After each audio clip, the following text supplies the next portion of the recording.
KMT could go, all right, they're just going to go with Elise again, which leaves the Kayle open later on if they want to go with that. I don't necessarily think this is the best pick and ban phase from NIP. They're banning Olaf again, even though it hasn't been proven to be effective here. There was no real adaptation needed by KMT, and they're sitting on this Elise, so maybe they're going to change it, but I expect that Elise to be a strong pick. And I'm wondering if we're going to start seeing a bit more aggression coming out from Hercule. Obviously, the Mumu pick didn't really work. There was nothing that came out of it. Didn't even keep up the farm. Didn't help out any of the ganks. The Curse of the Sad Mommy really wasn't crucial in any fight at all because they only got 2 kills after all. Yeah, and they only used Curse of the Sad Mummy a couple of times. It almost never set up a kill. The most people he hit on, one of those was 3 people in a dragon fight. But this Renekton is the other thing they can go with, knowing that the main top laners are gone, so they're picking Renekton. No, what are they doing to me? Well, immediately Zora was like, yeah, thanks, I'll take that, no problem. Not gonna mess around with that one. Lucian also being picked in there as well. So quick picks for Ninjas in Pyjamas. They know what they want. Yeah, the top laner that's left, and also the strong AD carry for Freeze to try and make more of an impact. While Ezreal is kind of a safe champion, Lucian does a lot more damage and can make a lot more aggression happen in the laning phase. Because they had the Amumu in the last game, they weren't looking to push heavy in the lane phase. This game, they probably are.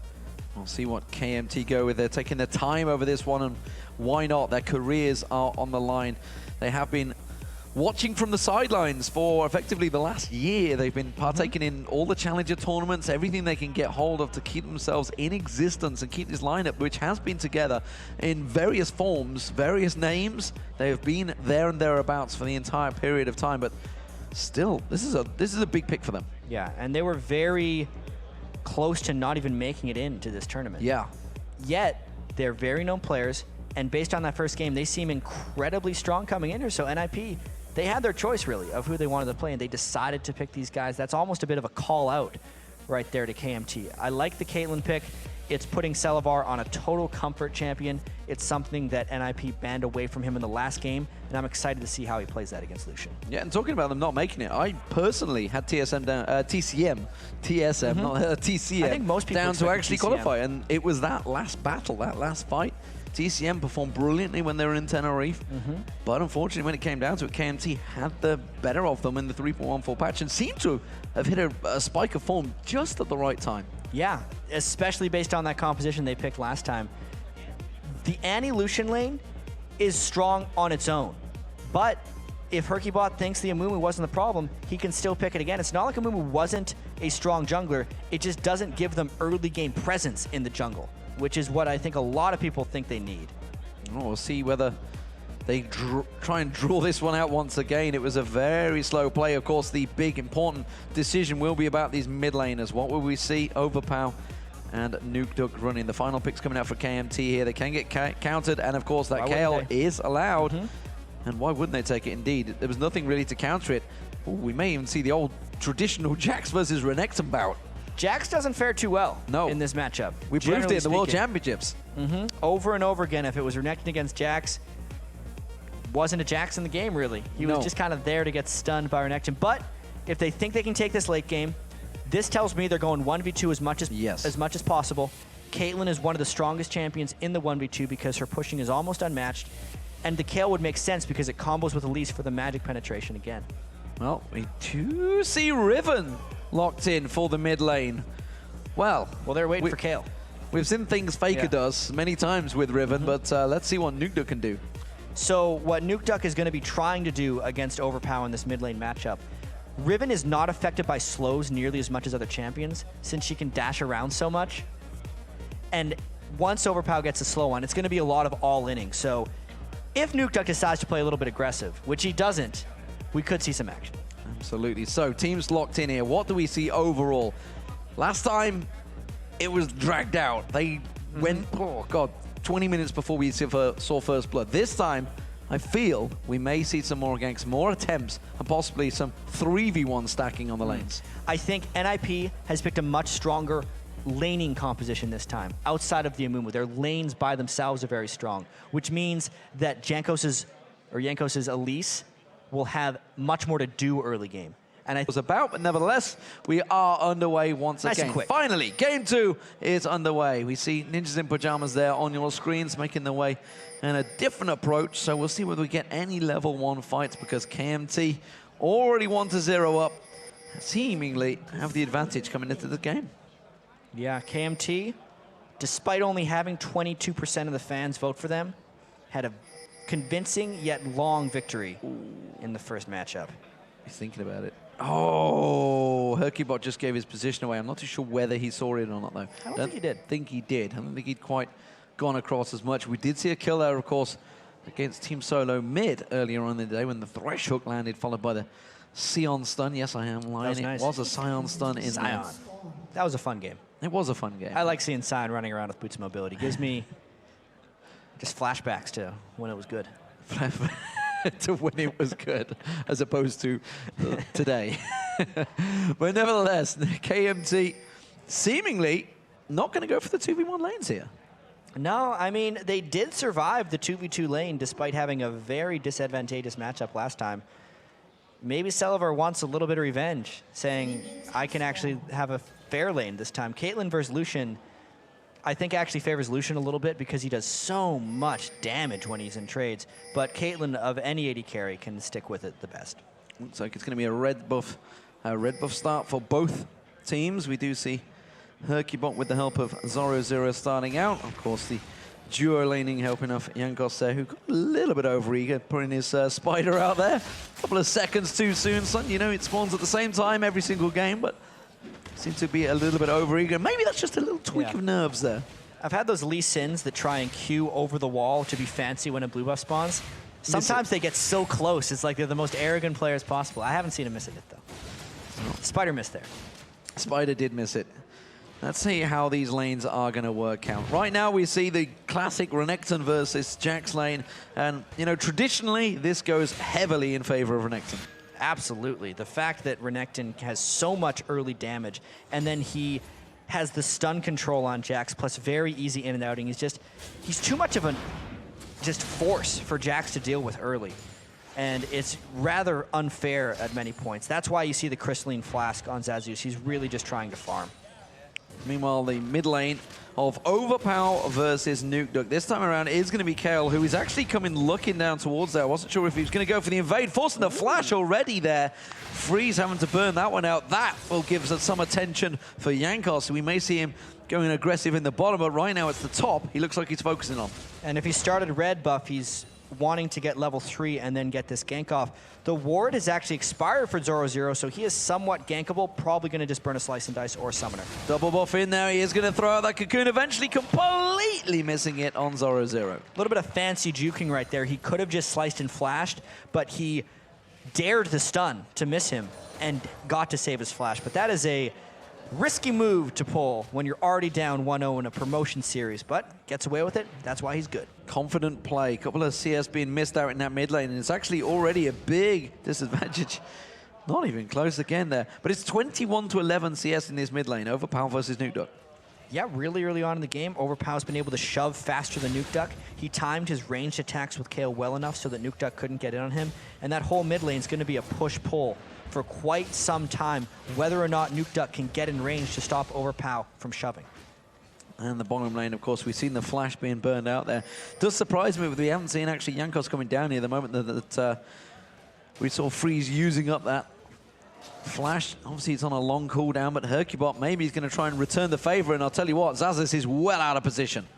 Especially if he gets a little bit aggressive, he should go right now. He's going to go in there. He does manage to jump with the counter-strike, but again, that's going to be a very easy banish shot, and the flash is forced out from Zazeus, so Summoner Spell has been used in the top. Yeah, they did burn the flash. I think that gank could have been a little cleaner by NIP. Zoro0 and Hercubot would have wanted the chain stuns before the flash ends up happening, but they gave him a leap strike target that took him to safety, why the angle that Hercubot took to go in, which meant the flash would save him. Mithy trading with Vanda. Meanwhile, we see Solavar and Freeze trading back and forth, and actually it was Mithy this time coming out on top. Nukeduck is really under pressure in this mid lane, though. Overpower continuing to drive those minions onto the tower.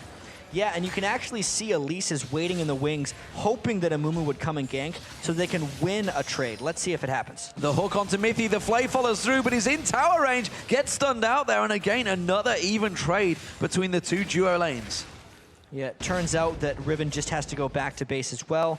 The duo lanes are actually getting in the favor of KMT. The Caitlyn Thresh, thanks to Vander either burning flashes with hooks or getting a bunch of damage out with hooks, is what's pulling the lane in their favor. So, as it stands, it is, again, falling into almost the same traps of last game. And NIP both backing off quite early on here. Let's see if they're going to go for some lane swaps, I'm wondering. We're approaching 6-minute mark, and it seems that it's not working out in their favor in this bottom lane, so they may just try and switch it up. I think like a lane swap at this juncture in the game would just set them farther behind because they'd lose all the time of running to their lanes initially. They just need to wait for Renekton to hit level 6, get a little bit more power, and then hope that Freeze and Mithy can pull a kill on this bottom lane once they get level 6 and Tibbers, because that's really when the Annie lane gets the most powerful. Hercubot showing himself in the bottom lane, making sure he just keeps these minions from being lost to the farm, especially when there's that siege minion there. Look at that, he really wants it, but I don't think he's going to be allowed. Freeze comes in, puts the burst damage down there. A lot of free time given from Zoro in that top lane to keep those minions shoved in there. Jankos came up to try and protect it off there. Good cocoon, actually. A lot of damage coming back out towards him. A tower hit also. That's going to surely mean Jankos will push for him. He's got no mana. Will he repel towards him? No. I really wonder why Zoro popped his ultimate right there, but it may have just been to make sure that Elise stayed occupied so that NIP could grab this dragon. Well, 3 members of KMT are coming around. They may try and go for it. They do land the hook, but that's going to be a foolish errand to posh in towards it. And Freeze was the target. Vander got to be careful he doesn't push in. There was 4 members of Ninjas in Pyjamas there. But the early dragon isn't worth what it used to be. You can see even with that, the overall gold lead is only 100. They gave up a lot of lane farm to do that, and they were losing the lanes already. So it was a nice pickup to kind of keep them in it, but by no means the swing it would have been in Season 3. And there's a huge difference between the AD carries right now. Salavar onto Freeze. You can see 61 to 35. That pressure that's been put down, as well as this mid lane, 49 to 38. Not quite such a big a gap, but seemingly the lanes are working other than the top. Zoro obviously topping out that one currently against Xaxus. Yeah, and even that lane isn't going hugely to Zoro. Zoro maybe could get a red buff. I think he wanted it, and Hercubot told him no. That's the only reason he would check down there and get it. Someone on NIP wants to make a big thing happen, because if last game the Kayle Elise combo went crazy, this game's going to be more. Well, blue buff this time around will be given across to Overpower once again. We'll see, of course. Don't forget the fact that Hercubot is on the Moo. He's going to keep on getting those blue buffs. Absolutely no need for it on towards Nukeduck, so he's going to keep on trying to farm out that jungle. We'll see how he keeps up with Jankos, because he didn't really keep up, and Jankos is the one that's trying to make the plays as well with the kills. And Hercubot did get the dragon for his team, much like Game 1. I really got to say, Jankos is one of the fastest farmers in the jungle I've seen on Elise, because in all these games, he's kept pace or went faster than Amumu. Well, we see the little poke in the middle again. Now with Overpower, with that blue buff, he's only going to keep on shoving Nukeduck further and further in towards that tower. There's the blue buff going across towards Hercubot. Let's see if he does anything with it this time around. I don't know. Nukeduck burned his Riven ultimate just as the ward was thrown, but could not get into range of Overpower. So far, Overpower's positioning on Kayle has been strong enough to avoid engagements from Nukeduck. And if he continues that, he's going to continue to be able to farm up, become a monster on Kayle. Well, Ninjas in Pyjamas have got to be worrisome. There is a spider in the bush ready and waiting to pounce. And Mithy and Freeze, if they show themselves to the right side of those minions, they put a ward straight on top of him. Jankos gets spotted out. He's going to take some lane farm and back away. Maybe a bit of a brute force right here, though. You can see, since Overpower was shoving Nukeduck so heavily since the Riven ultimate was burned unceremoniously, they're just going to go for some fast turret pushing. This is the Caitlyn strategy paying off right now for KMT. Well, they started off with great turret pressure in Game 1 of sweeping out, taking all 3 of them just after that dragon fight. That will be the first turret of the game, and it's KMT once again that get it down. And look at that. Hercubot actually threw a ward into his white camp because he's hoping to catch Jankos doing something a little bit sneaky. Gets the ward, he sees him. He sees him. He's not falling for it. Instead, it's going to be Selavar that comes around, puts a couple of shots on towards that white. The white itself turned around, started attacking the Hercubot with the closest target, which happened to be seemingly a visible ward, which he put damage down on towards. But nevertheless, it is going to be Zoro doing what he did in game one. Let's see if it's more successful for him, though. He is going to be farming between those towers. But look at this. Overpower's already coming towards him. And this is kind of the story that Zoro had in game one. He was consistently trying to farm behind the turrets, and that was kind of his, I've won strategy. Once I do this, everything should work out. At that point, Overpower was able to roam and finish him off. So it's actually more the responsibility of NukeDuck to punish Overpower when that starts happening. Zaza's pushing out, showing himself on lane, and actually a fairly even trade this time with Zaza's Hercubot lingering this time to try and create something. 4 members of the NIP trying to gather for this middle turret. Yeah, NIP definitely wants to get a turret back, and the middle turret is more important than the side turrets for them. They're putting a little bit of warding down. They do have the timer on Dragon, which is going to be up in just now 2 minutes. But what are they really going to do to push against Overpower right now? They need to catch something miraculous. And the big problem I see here is the fact that Freeze is sharing that experience with everyone. Meanwhile, Selavar, look at him down the bottom. He's already way ahead in farm, but he's getting complete free farm now, continuing pushing that lane up. Nobody's getting close enough to react to it. NukeDuck's going to come across to farm it out, and Freeze is falling behind. And it's not really the play style that Freeze is accustomed to either. When he was on NIP, he was the type that would just love to sit and farm and stay in the back. But what NIP is pushing him towards doing right now is roaming around. He helped take the Dragon. Now he's ran mid, and he's helping with the push mid. And it's just increasing that farm disadvantage that he has to Selavar. Interestingly, he hasn't gone Draven, which actually is a champion that some people have said is a very strong pick right now. Yeah, Freeze was the Draven player. Yeah. Until I see him play it, until I see anyone play Draven in competitive, I'm not going to say he's back. Well, we see, of course, it is a very dangerous problem diving on towards a Jax, but unfortunately for Zaza's, Zoro hadn't swung anything at him. He is going to try and get away. The hook lands on from Vander. 4 members come around, and now Hercubot's running for his life. There's first blood. It's Zaza's that gets it, and now Hercubot's in trouble. Cocoon lands in there. The hook will be back up in a moment. The flay comes in. Hercubot's going to go down. It's KMT with all of the pressure on Ninjas in Pyjamas. And again, it is the roam from Overpow that made all of that possible. Zoro was trying to push his advantage harder than he did in game one, but since there was no presence in the mid lane from NukeDuck to hold Overpow there, it got backfired and 2 kills were given up. Another hook on towards NukeDuck, and, well, KMT's back away from the turret for now, but another advantage gained, and KMT, well, seem to be enjoying NIP's playstyle. This slow play, not going for the aggression. They don't need to fear anything from Hercubot so far. Not at the moment. Definitely not impressed by Hercubot's Amumu thus far. His ultimates haven't been used in 13 minutes.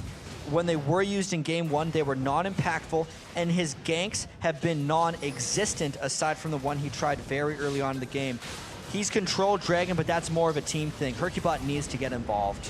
Yeah, Ninjas in Pyjamas will secure the second Dragon of the game. That's going to keep them in this, keep them relevant. They are only a tower down so far and actually have done well at pushing those towers. They managed to keep them off. Certainly the top is completely untouched almost, and the middle turret has really not had a great deal of den. But we've seen when Overpower gets going, when he gets that build going, he will take those towers down on his own, split pushing. Yeah, we saw this game one, and so did NIP. But they haven't really done much against it. They're still running a health stacking tank in the top lane, who Overpower shred through. At least they're not against a Vayne, but that's only because of KMT's choice. Whatever plan NIP had to kind of combat what happened in game one, it's not very obvious yet. It seems to me that they've gone with, this is our game plan and we are sticking to it, rather than reacting to what just happened in game one. And that's a little bit what actually happened to Super Hot Crew in the games against SK Gaming yesterday. They banned Vayne all 5 games. They never adapted to banning Mundo. And if you don't adapt in a best-of-5 series, you're not going to be an LCS team. NIP, unless they do something adaptive in their play style here, since they haven't adapted too much in, I guess it is their play style, and picks and bans, they're going to be in trouble. They are going to be in a lot of trouble, and right now, they are up against it. 2-0 down. It's only 1,000 gold difference between the two teams, though, so let's not write NIP off just yet. But it seems they are falling into the exact same traps of Game 1. And if you missed it, it was definitely a slow, drawn-out process that KMT put onto Ninjas in Pyjamas, but it was very disciplined, very controlled. There was never any time, really, where KMT were up against it. And look at this farm advantage in the bottom lane, still growing. 145 to Caitlyn, to only 108 of Freeze. Freeze is in a different place than Caitlyn right now, because honestly, if Freeze wanted to farm against Caitlyn, Caitlyn would just kill him. He would just drop him where he stands. Like you say, there's not even close. 1,000 gold difference building up. Hercubot, again, trying to make the plays. This time around, Zazas is on his own. He has been singled out. We see Zoro0 farming out between those towers once again. But they aren't going to go for it because KMT react instantly. They saw him pass towards the culling being used by Freeze to keep him away. But look at that, just a little bit of time bought by Overpower to put damage down on that turret. It's already down to half health. And Zoro0 is desperately trying to fight off Zazus. This little split push game could actually benefit NIP as long as they can hold off another wave in the mid lane. With no culling, though, it's going to be a bit of a challenge. It's going to be very hard, and this time around, both ADs are in there. The Overpower and Salavar. They should put the damage down. Nuke will get this bottom turret, the first one of the game for Ninjas in Pyjamas. And we do see that Zoro0 is now waiting in the wings, lingering off the side there to keep NIP that turret. It was a nice hold there because Zoro0 kind of overpowered Zazus while running down, so that he was the only person down there, and it dissuaded KMT from pushing the middle turret. So it was a nice rotation there by NIP. How do we see this now? We're up to, what, level 11 between these two champions. Jax has done a fairly reasonable job at keeping up with Zazas. Obviously, you can see it's a 30 CS difference. No doubt about there's obviously Zoro0's out farming him, but he's not at any single time been in danger. No, and now that Jax has a little bit of sustain, he's much more powerful.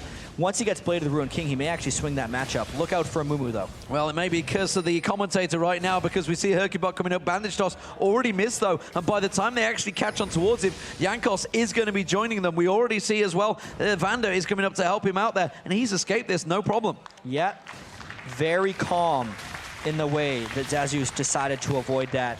He knew he had flash. He dodged or just pulled back from the max range Hercubot Bandage Toss. And then he knew he had the backup. He knew he had enough time because Jax at this point in the game is actually fairly resilient.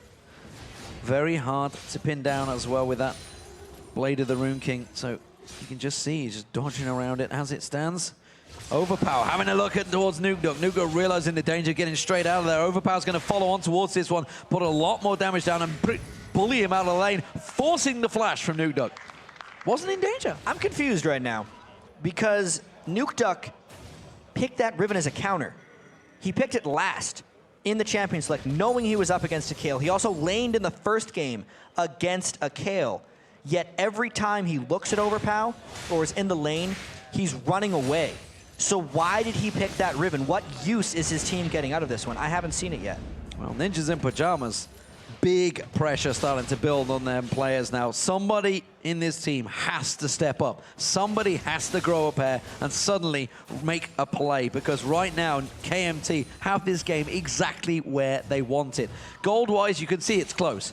It's a tower of peace. But clearly, KMT have the advantages. Every time someone makes a play, it's KMT. Every time NIP tries something, KMT counter it. Every time KMT make a play, NIP are running. And then the last game, it was the Dragon fight that really started swinging it for KMT.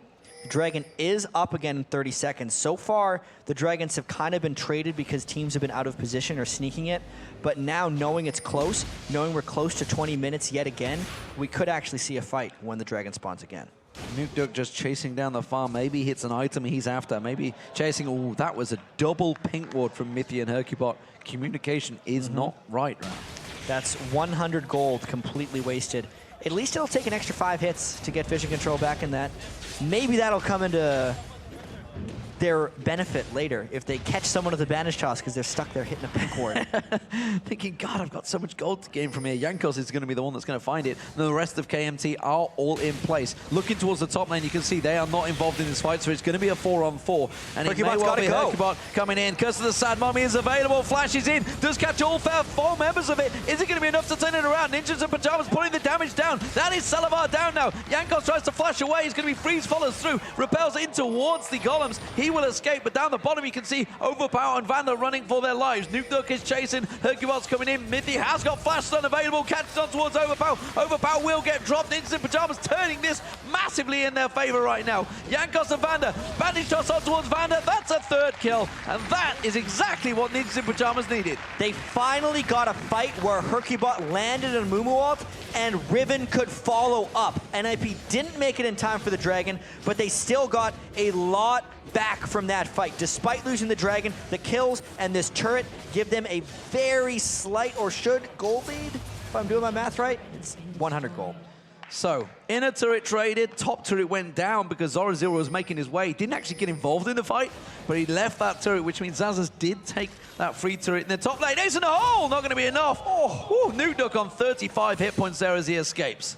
Normally, Rivens will save their shield for when Ace in the hole gets used, but he was too worried about Celavar getting in range for an auto attack. Let's actually look at this Dragon, though. Flash ult caught 4, and then Nuke down at the bottom. Used his ultimate a little early for the executes. It didn't quite finish off everyone. And also Hercubot missed a couple bandage tosses throughout this fight. It was, in retrospect, a really bad Dragon for KMT to group up inside because NIP played that fight far from perfectly and still came out with so many kills. Finally, Hercubot lands a bandage at the end here, which gives them that final kill and the extra turret, but not the crispest of play from NIP. You can tell they're pressing a little bit. Yeah, and that's despite obviously a perfect Curse of the Sad Mommy, catching all 4 members that were down there. If you just missed it in the little picture-in-picture down that bottom there, we saw KMT took down that middle turret. So they are now 3 to turret, 2 in turret favor, and actually it gives them that gold lead once again. Still not many kills. No. We had 13 kills in the last one for about, what, 3,100 CS. We're at a slightly better ratio this time, and you could tell NIP was a little more desperate in the way they were finding fights, so this game should get a little more bloody than the last one fairly soon. Well, Overpower's the man that created the difference last time around, and we see him going down there. Nuke, the moment he spots him, backed away. Didn't want to go towards it again. He is lingering. Maybe he fancies it. He really needs to wait until Overpower walks into range so that he can get a stun and start his knock-up chain on the enemy, and Overpower just doesn't do that as long as he's in vision of Nuke. He's using his heal on himself to gain extra move speed and always throwing that slow out to Nuke when he gets close. Keeping him at bay. 236 CS now for Salavar, building up 78 of Freeze, but Freeze has that Trinity Force now. He's going to go for the last Whisper, it seems, next item, so has a Lucian, has a lot of power. Meanwhile, the Static Shiv and Bloodthirster being picked up by Salavar. I guess the last Whisper will come out after that. And as it is, we didn't see either top laner involved in that last fight. That's going to be the interesting point. Once Jax gets involved, because he's almost certainly going to go for Mithy or Freeze. Yeah, he's actually a rather squishy Jax, though, and unless he can get in directly onto Freeze, he's not going to be able to withstand too much. Blade of the Ruined King to Triforce. It's a really high damage Jax, but if Mithy saves a stun for when Jax decides to jump in, he actually won't have too much of an impact. Well, middle turret's being given up here. Ninjas in Pyjamas will take that. It's going to square things off. Oh, that may have been a little bit too far. They didn't get the turret, and immediately they pop that talisman to get that extra speed. Freezer's taking low, Ace in the hole's going to get blocked off by Zoro Zero. Cocoon was not even close from Jankos. That's going to be Tibbers thrown out, and they're going to fight for the 50 gold. Tibbers, where the stun wasn't even charged, isn't really a Tibbers. It's just it's a 50 gold pinata. It's given them 50 gold, especially when there's 5 members of KMT chasing, and now that gives them siege potential because they know one of those big ultimates is down. Of course, Curse of the Sad Mommy is available, but they're thinking, well, we don't care because the AD carry has been forced back. Tibbers is not available. We can keep pressure on and just take all the gold advantages from the jungles. Yeah, surprisingly, they just all decide to back away, though, because they're playing it a little bit safe. There's a huge wave bottom lane that they wanted to get to ASAP. And if KMT would have tried to take stuff in the jungle while Overpower was in the bottom lane, it would have actually risked dying a fair bit. So this is actually the smart play by KMT to pull all the way back. Yeah, they had no real objective to go for. Speaking of objectives, that top turret, Zoro Zero has been working hard to get towards it, but has yet to close in. We are seeing Mithy is with him this time, trying to draw him in towards that push. They have got the stun. Counter-strike is not going to land on anyone, but again, leap strikes away. It's got the tower to safety, and everybody knows, don't dive a Jax on the turret. It's amazing that he still has that turret. 24 minutes into the game. considering he's down 60 CS to that Renekton. 0-0 has spent so much time farming behind the turret that he hasn't actually put any damage onto the turret. And NIP could use that global gold right about now. Yeah, obviously trying to keep the pressure on towards Zazas, but Jax is not too worried about the lanes now. He's going to clear that wave in no time at all. It's about time he did, like you say, take that objective down. As it stands, Last Whispers now completed by Freeze, but look at Salavar. Salavar went with the I can never remember the damn name of that one. Quicksilver Sash. The Quicksilver Sash, the QSS is what I was going to call it, which everybody would have known it for anyway. 5 seconds until the dragon spawns, though, and those 2 pink wards have finally been taken down in that river. But it took him a long time. It did take them a long time, that's for sure. They lasted like twice as long as your normal Oh, pink ward. Hook's going to land. It's going to be on Zoro. Slice and dices away, but half his hit points are already gone. And with the dragon just spawning, that is bad times for NIP. And they know where Nuke Duck is. They're pinging him off. I still feel like 0-0 can get involved in this fight. He gains a lot of health from his dominance, and there's the bandage. Maybe there's a fight. Hercubot comes in, now takes Zazas down and low. Ooh. This is actually now an equal trade. You're going to see the stun coming out from Mithy already. They're split heavily across this one. You can see that's going to be the repel away. The damage going back on towards Zoro. Not a lot between the 2 teams. And Ninjas and Pyjamas are going to try and create an advantage and shove that inner turret. They still have Curse of the Sad Mummy up, but they've lost Riven ultimate and Renekton ultimate and Tivers. So if KMT can find some kind of fight, I think they should take it. You see, try and throw the hook out. Zoro, Ignite being put down. The Flay comes out, and Ninjas in Pyjamas will back away, and now it's KMT's turn. They are going to push the mid themselves. NIP is trying to dance between objectives because they know they can't fight, but they're getting caught slowly by KMT. Overpower puts the pressure on towards Nuke Duck, forcing him away, and it's Salavar continuing to drive in towards that mid lane turret. This will be the inner turret for KMT. And this is the result of a lot of dancing. NIP first got them off the dragon by running to the mid lane. Then they got pushed off of that by running towards Baron and keeping KMT interested. But in the eventual retreat, KMT saw the convenient turret. They take that, and since NIP had to shop afterwards, NIP ends up losing more in the long run by contesting the dragon because of how KMT played. Very interesting play from the 2 teams, both really seemingly unsure of the power of one another so far. That was very much a feeling out of one another and simply a couple of players getting caught out of position. So we do see Zoro. He's farming away in the bottom lane. Nuke Duck has been fairly irrelevant so far in this game on this Riven pick. Now, like I say, the last pick that they had, this was the big counter. We haven't seen any of those faker plays yet.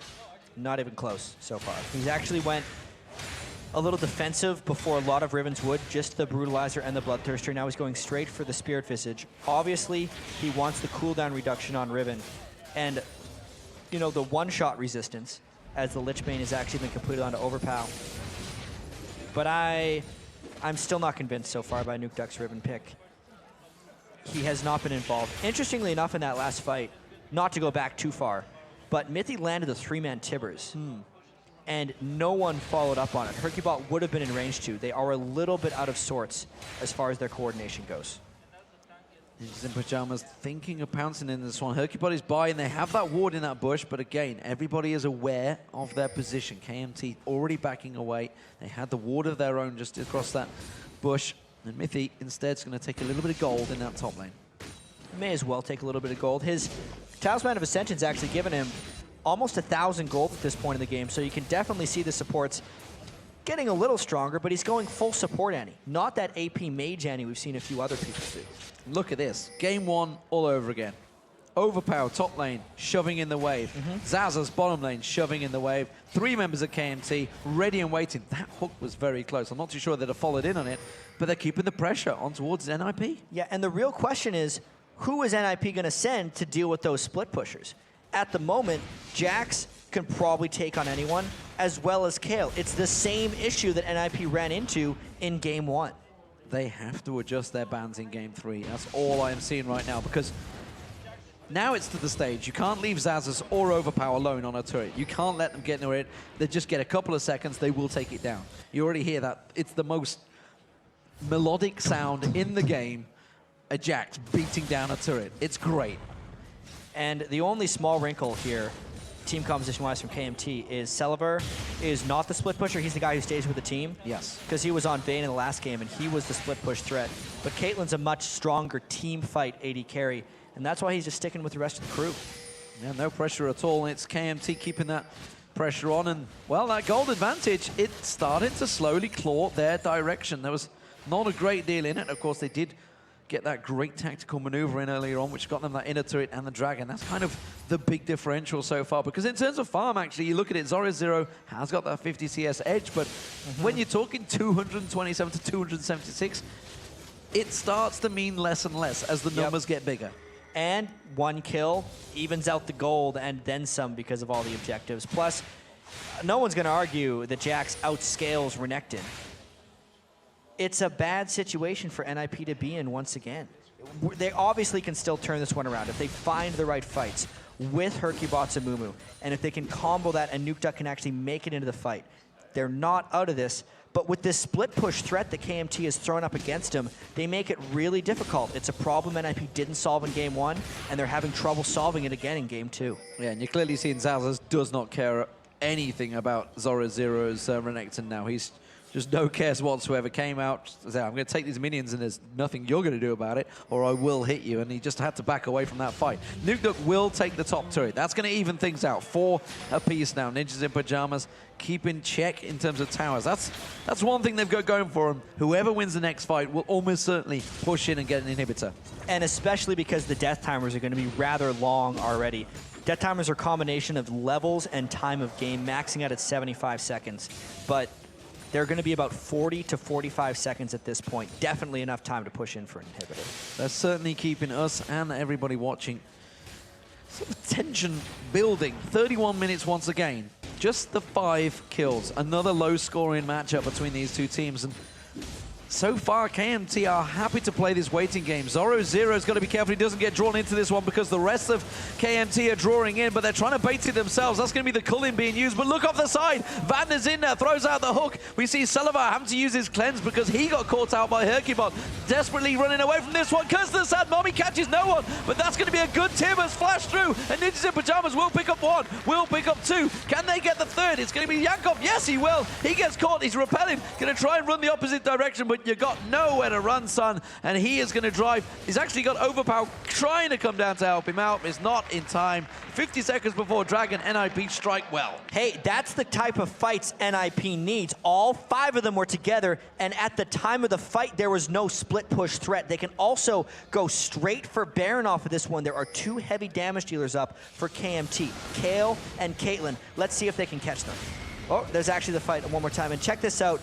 Even though the ult missed, Hercubot was able to land a max range banish toss, and that continued it. But it was Mithy's Tibbers that really kept him in. We got to pay attention to that Baron, though, because they're going in. They've gone in. They managed to get 1 down. It was only the AD carry, but you can see straight away that's Overpower being dropped. They are going to try and close out the Baron. Just coming around the side, Salavar. The Baron is not that low right now. Salavar's doing a good job at keeping him at bay. Manages to take the land and dash away, and they have prevented the Baron. Can they prevent any more deaths? Zoro Zero taking a lot of damage up towards Salavar. He will drop. Zazas now is joining the fray, but they have backed out. They didn't get the Baron. It was a 2-for-1 trade in favor of NIP. The kills continue. If that was a support left alive at the end of that fight, they could have taken the Baron, no problem. But the fact that it was Overpow and Celavar, 2 extremely farmed people on that KMT team, it just helped them push them off that Baron. All being said, NIP got a lot of advantages back from that. But since this Dragon just kind of goes to KMT after all of that, the gold they gained goes a little bit back. Straight away countered, and again, it's a 2,000 gold advantage still held by KMT, despite the fact it is now 8-3, seeing more kills in those few seconds than we have the entire game. But Ninjas in Pyjamas still not in the position to drive on KMT. KMT, again, are just going to come back out and slowly push back towards NIP's base. Well, the one thing that happened for NIP there is they found a better fight than they have found so far in the entire series.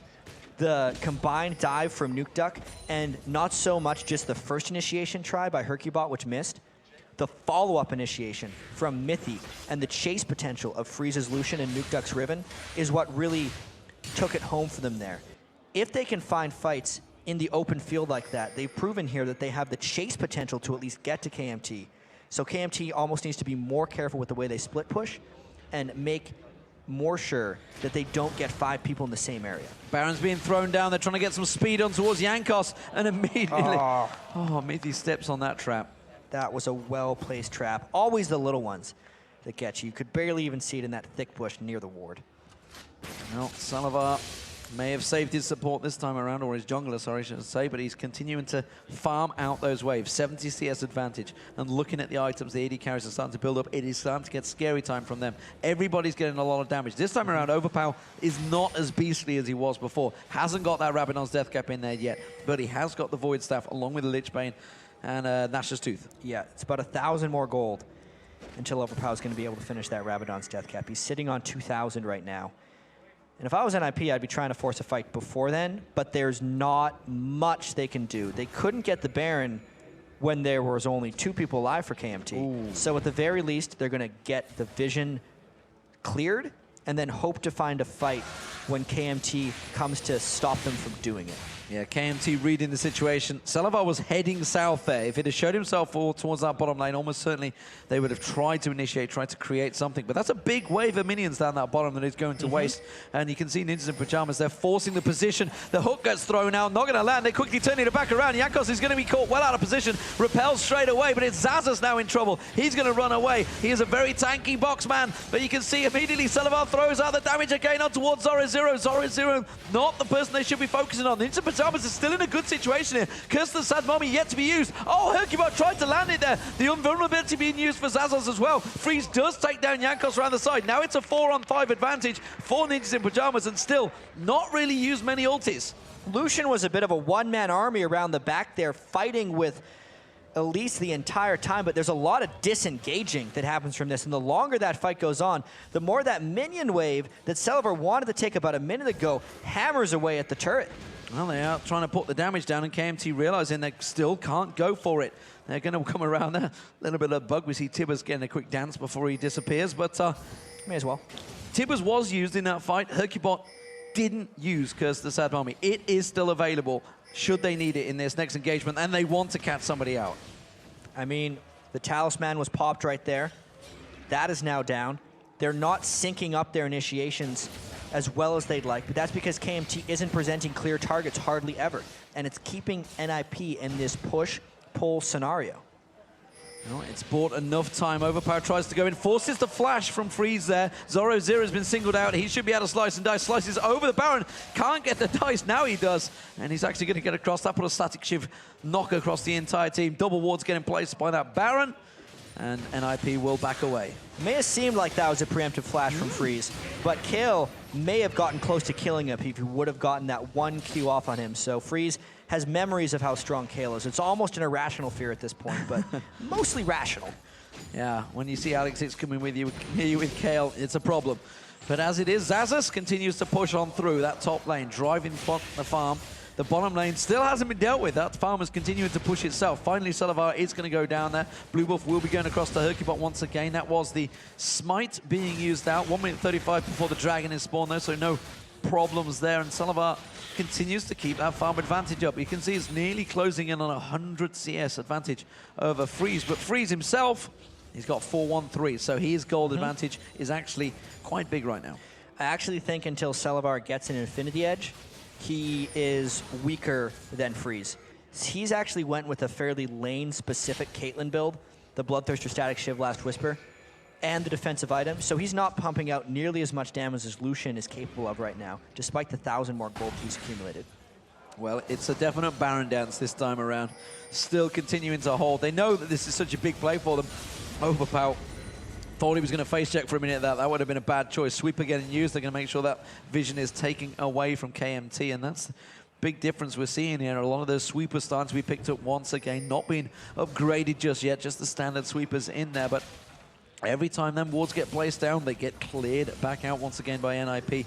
Nobody being allowed vision. They're going to try and sweep out the Baron here. There it is. You can see Vanda. Got to be careful, though, because Zoro0 is close by. At any moment, we could see the fight entirely break out. I think once Hercubot uses an ultimate, knowing that most flashes across both sides are up right now, it's actually Freeze is the only person in the game without a flash.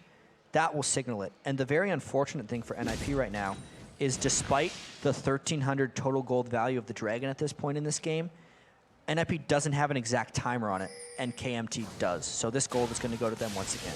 Yeah, other than I think it was the first 2 dragons NIP managed to pick up.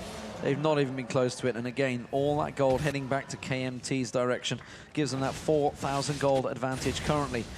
Xaxus and Zoro0, they've been going at it the entire game and never yet really got aggressive with one another. They've just continued to farm out, and they think they've caught an advantage here. Instead, they're just going to sweep out the wards once again, taking away the Death Bush, and the boredom continues. I feel like Zoro0 is going for some kind of world record. Farm across 2 games without getting a kill yet. He's at almost 800, but this is the Baron rush, and they're a little late on this support. Overpower is a little out of position here. He's now coming into the side, the backside area of this. This has got to be a field fight. They have to go for it. Hercubot's going to look to go in. Doesn't manage to get it. The talisman was used. Instead, they're going to go for the Baron. They get the Baron. NIP, can they make anything with it? There's going to be the curse of the Sad Mommy. He catches 1, 2 members. Xaxus has to run away. Overpower puts his ultimate down onto him. No kills yet, but it's KMT running for their lives. That's a good Piltover. It catches across 5 members of NIP. The hook on towards Hercubot. What are you doing, Vander? That's not the target you want. Flashes out of it straight away from that bandage toss. Still no deaths, but it's NIP with the Baron. And, all right. I guess they're just going to back away like that. That is a very interesting fight with no one dying. They're very low on damage here. KMT trying to re-engage a team with Baron. Always dangerous. Talisman used, they turn it back around. There was just a bait. Jankos is now going to get caught out, stunned in there. That's going to be overpowered. Now they get caught on. Hercubot's a little deep. That's going to be a good counter strike coming out from Xaxus, but this is a Baron up Ninjas in Pyjamas. Jankos does take down Mithy off of the side there. Nukeduck is in a duel as well, but that's going to be Freeze taking down Xaxus. Nukeduck running for his life. The culling being used, but not really finding much damage onto Vander, and it's actually NIP that lost 2 members to 1. What a chaotic fight we saw there. KMT daring NIP to fight them even though they had the Baron buff. And KMT played most of that fight extremely well while NIP was a little bit scattered. And because they won that fight despite playing a Baroned up team, they're still looking to be on the offensive. Well, let me see Ninjas in Pyjamas chasing on. That's going to be the cleanse being used down 90 caliber net, but Overpower turns the fight around. Goes to go aggressive on Freeze, but he hasn't got the damage this time around. Zoro0 gets in his face. The hook being thrown out from Vander, but the box is put down. That ultimate should stop this chase in his tracks. Because the Baron regen was on NIP, they were much healthier for that fight than KMT necessarily expected. But the actual ability for these guys to engage with each other is low. And the amount of tank items that have been built in this game are making the fights a little bit messy in this case. This one in particular is messy. The thing to track in this fight, actually, I want to watch the Riven and the Caitlyn over on the right when they go for him, because Celeber, I believe, completely outplayed Nukeduck here. Nukeduck peels away from the brunt of the fight and just tries to assassinate him. He actually flashed onto him with the barrier, but doesn't do anything. He flashed over the wall, and then he was just able to kill Nukeduck or push him out from there, and the rest of KMT continued to finish off this fight, and they just destroyed them. Does he end up getting him here? No. No. Thought he died. No. I was wrong. Yeah. He outplayed him, though. He did outplay him. He didn't get close to doing that damage that was required, but it's still a close game. Just 3,000 gold between them. But look at this. KMT up against the Ninjas in Pyjamas with the Baron, not really caring, pushing on, and actually trying to catch Nukeduck out of position. He's already running for his life up towards there. Cocoon's not going to find his target because he's well away. But that's a tower that they may actually go for, even though the Ninjas in Pyjamas have the Baron. Yeah, the Baron's still only on 3 people, though, and the Kayle power from Overpow is just seeming to take over. He's almost at his Deathfire Grasp once again. And the fact that he didn't even have to burn his Kayle ultimate in that big fight near the Baron buff is more trouble for NIP. They've taken a lot more initiative this game, but they don't seem to have the way of engaging like they really want to. As it stands, KMT got to be careful. NIP looking to try and use a bit of a positional advantage here. They realize that KMT have scattered. They see Overpower in the top. They're going to try and push down and towards this middle turret. It's going to be a 4-on-5, and Overpower's only just teleporting back, so he's got a long time to get here. This should be NIP's turret, but there's no minions to help them out. Yeah, they're not killing that too fast, and it's because their entire team is actually fairly defensive-oriented. Amumu and Renekton are both fully defensive in their build paths.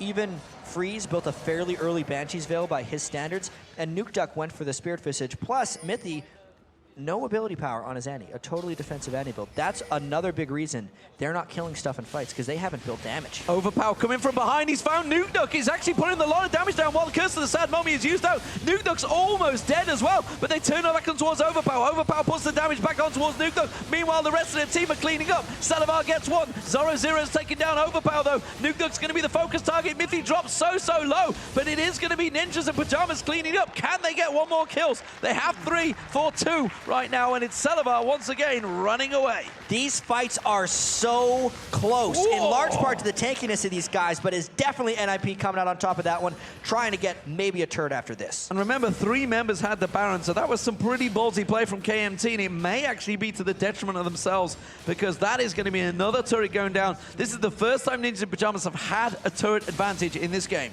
And are they going to continue to try and push this one, because there's definitely going to be a Caitlyn coming at them pretty quick. At this point, NIP is just wasting time. Well, Vander just trying to force them away there, just baiting out the hook, trying to see if he can cause anything. Drew out the culling, but look at this fight. This was extremely chaotic, and it all hinged on the nice lockdown from Hercubot, but mainly the peel onto Overpower. Everyone was able to jump off him, and Mithy snuck down the bottom to eventually get that stun. Then there was some really cute playing. The Tibbers was sitting in KMT for most of that fight and took them fairly low. But the fights continue. The fights continuing. Salivar's being caught out. Zoro0 can get the stun down on it. The play comes out. Salivar has been dropped out now. And that is the AD carry down. The Baron's up in 1 minute 23, so time for him to respawn. Only just so. But the Dragon is up, and it is going to be first time. Third Dragon potentially for Ninjas in Pyjamas, but more importantly, this is the one that's worth the gold. Yeah, and the gold is even now. NIP finally gets the gold lead back. It is their 3rd Dragon of the game, and it's all because Zoro0 snuck up on Salivar right there. He was in a place where no one expected him to be, deep within the KMT jungle, while the game was still pretty much considered even, and that's why Salivar got caught off guard. And that was a while ago, but it's still a 30-second death timer, so they're going to look to maybe get some inhibitor damage here. Sweepers back and forward, trying to keep those wards away from the base. Instead, they just throw another 2 down there. It's like, hey, you're going to clear it out. We're going to put more back down. What can they gain from this? Can they take any objectives? Will they move up towards that top turret? That's where we see Zoro0 going right now, but the rest of the team have all backed away. So instead, they're happy with that singular objective, and they're just going to back off again. And oftentimes, what teams like to do when they have trouble really locking down teams for fights, just go for Baron. It's what NIP has already done this game. It's how they actually, in a long-winded way, got this Baron. The gold is dead even, but it's still NIP that can't find fights. So with the Baron coming up in about 5 seconds, I think that's where NIP goes next. Yeah, seemingly in the fights, it's actually KMT that run into them to find themselves Hercubot throwing that Curse of the Sad Mummy out. Every time it's been KMT, they are the aggressor. Not quite working out for them as it was in game 1. They've not been able to get that split push going, that free farm going they've been enjoying in game 1. And you can see, look at the gold. Gigantic gold farm across the board, really, for both of these teams, because they are, well, even now. It's just advantages gained for each time. The 2 top laners, just 500 between them. But when you're talking 16,000 gold to 15,500, it's not that great. The culling used very early on from Freeze this time around. And Nukeduck was actually off in the bottom jungle, so KMT had a bit of an opportunity to try and get something there. Culling, obviously, just to safely try and get them off. And I'm looking at the Caitlyn item build right now for Salivar. He's getting close to max items, but it's very difficult for him to cut through Zoro0's Renekton, only because Zoro0's Renekton is sitting on 328 armor, plus that Thornmail. And it's actually interesting that I think the Thornmail for Zoro0 at this point in the game is doing more damage to Salivar than Renekton himself can, just because he's hitting for such large amounts of damage. And the damage Thornmail deals back calculates off the pre-mitigation damage that Salivar would be hitting. So it actually hits him back really hard, and he needs to lifesteal a bit extra through that. Well, that Infinity Edge is completed, like you say. Now he's closing in on that big build. That was the item that needed to turn the power advantage. Has it, though? We're going to move into the next fight, and of course, that Zeke's being picked up by both supports as well. Both supports, of course. There's your extra lifesteal. Getting that extra lifesteal, yeah, for their AD carries and for their mid laners as well, because Nukeduck and Overpower will be gaining from that as well, Zoro0 and Zaza. So really, both these teams actually very similar in builds, despite the fact there's obviously completely different champions. The junglers really are the only two that's setting this apart. And looking at the builds that Yankov had in the first game is actually closing in on the a similar type of build. Yeah, he's almost hit the exact same items he went for before. And I'm really just waiting for this fight to happen. It's a rather tense situation, knowing that NIP has played this game much better than they did game one. But also, if they mess up here, 2-0 down is what we thought would be nearly impossible to come back from, but actually ended up happening yesterday in our promotion tournament. It is just so unexpected for NIP to be in this situation in the first place. Yeah, and there is a hell of a lot of pressure on Herkybot and Mithy to land that single keystroke of R. That's all they have to do at the right time. It could turn the fight, but my God, that pressure. Yep. The big minion wave in the bottom lane is going to continue pushing. We already saw them putting damage down on towards that bottom inhibitor turret before. Nobody can go near it, as it is, because as soon as they show themselves, NIP will start this Baron. And if we track kind of what's happened in this game, Mithy's Tibbers has been the ones that are on point. It's Herkybot who hasn't been able to land the ults. Oh, they've hooked him in. He's taken him so low. He's got to use Curse of the Sad Moment because he's already down. Tibbers was also used there, I feel, and that's going to be two big ultimates burned out. KMT already turning their attention towards the Baron. Zoro gets spotted out. Overpower's going to try and bully him away. Meanwhile, the rest of Ninjas in Pyjamas, they're just off the bottom here. But you can see it's Zazas, and they got to give it up. A lot of damage. They've got to give up the Baron. The Baron will go across, and it's KMT now with the advantage. And now they have to run out of here as quickly as possible. The fact that they were sticking around means their response time is a little bit slow. They're going after Nuke Duck. They're going to throw out the hook, but he forces the flash. I think it would miss anyway, but he's well out of position now. It's going to be KMT shoving for the inhib. And it can all be about that one mistake. We said Herkybot has a lot of pressure on him with that R key. What if he almost dies before he gets to use it? This is trouble. They shred down turrets, and it's still a 4v5. And the irony is it was him that started the bandage shots before the hook landed on him. It was what he wanted, but it certainly didn't work out how he wanted it. That's going to be the first inhibitor of the game going down. It is KMT looking to try and close this game to 2-0. Amazing. 51 minutes and 30 seconds into the game, we see our first inhibitor death. And it's for the team that is down by 6 kills, only because they have so much power in these team fights and they disengage so well when needed. It's the objective game that KMT has really been able to come out on top of. Overpower in particular shreds people. It doesn't matter how tanky Herkybot thinks he is right now. He's mainly itemized armor because he's worried about Celavar. But that's the threat of Overpower right now. With over 700 ability power and that Deathfire Grasp, nobody on NIP is safe. The pressure on these players now must be unsurmountable. 3 members had their job security in the LCS. Now they are looking at potentially not even being there. Staring 0-2 in the face. KMT have played this exactly how they wanted it. NIP, they wanted to go slow, but it's played into KMT's favor. They could play fast and loose in the next 3 games. Yeah, they've been playing fast and loose compared to NIP in a couple of these games. If you call this fast and loose? Fast and loose. 22 kills in 52 minutes. It's gone. Fast and loose. No, seriously though, the Distortion Boots as well on Nuke Duck is because he's having trouble getting involved in these team fights, and he wants to make sure his flash is up as much as possible. Unfortunately, it's still on cooldown.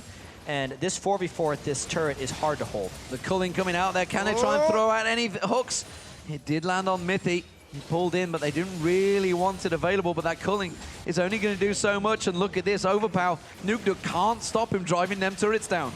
No, that Riven versus Kale matchup is just completely one-sided. He won't be able to stop him going for that next inhibitor. He's driving it through, and Nuke Duck's doing what he can, but look at that turret already, almost There's a couple hits. Nuke Duck can clear that wave, but by God, he's already done the damage. He comes in, bang, smacks that turret down, inner turret down in the top. Suddenly, KMT turning their advantage on. It's 8-5 in turrets, and there didn't seem to be a lot NIP could do to stop this Baron up team pushing. They're going to have to try and kill Overpower to save this inhibitor, but that puts their third inhibitor at just as much risk. They're going to go for it, you can see, but he's going to turn it around. Nuke Duck's just getting melted down, dropped straight away. Zoro's got to run for it. A 2v1 from Overpower will be enough to take down Zoro. He's got the regen. Is it going to be enough? Wow. Yes, it is. And in the top lane, they close it out. KMT going huge when it counts. And just like that, Overpower in game 1 on Kale caused the problems. He does it again, and Ninjas in Pyjamas are now 0-2 down to KMT.